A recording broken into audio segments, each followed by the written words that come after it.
This is tutorial number 113, and it covers the offset constraint within Catia V5.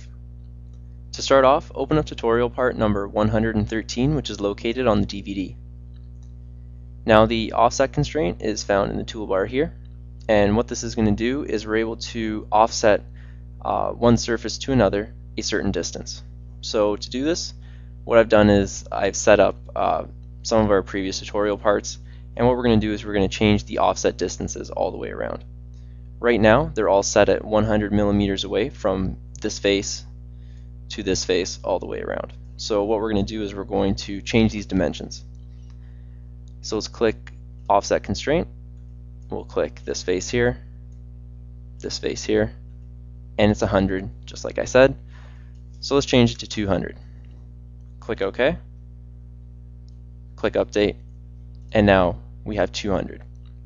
And just so you know, the constraints, they all go in a folder on the side here, and we're also able to double click and go into it to change it. So say we want to make this one 300 now. Click update, now it's 300. Now let's do a few more. Click offset. Let's click this line here and this line here, and it's 100. Let's make it 150.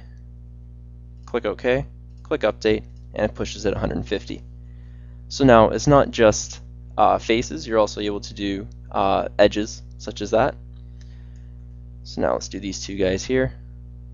Click offset, click this face here, and let's try this face here. So let's click this one here, and it's 225. Now let's put this to 500. Click OK.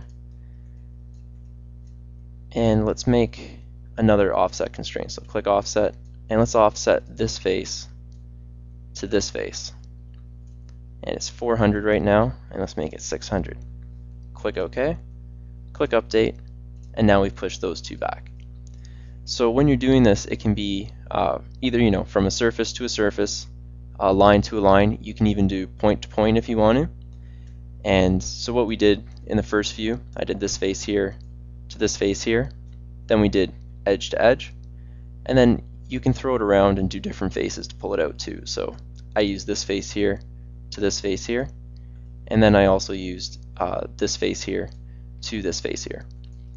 Now when you're doing it, the object that you click first is going to be the one that moves. So if I go back and get rid of all of these constraints, now all of these cubes outside are able to move. So if I want this one to move first, I'm going to click this face here, click this face here, make this 500, and when I update, that one's going to move. Now if I go back and if I want this one to move, I click this one first, then I click this one here, make it 500, update it, and now that one's going to move. So just when you're doing it, it applies to all the other constraints too. Always choose the one that you want to move first and the one that you want to remain stationary second. Now we'll also do one that's point to point. So we'll choose this point here and this point here. Now when you're doing point to point, it's kind of harder sometimes. In this case, the points are lined up. They're in line perfectly. Most of the time you're not going to get that, so doing a point to point is not usually the best choice. Now let's make this one 500. Click update, and it moves out.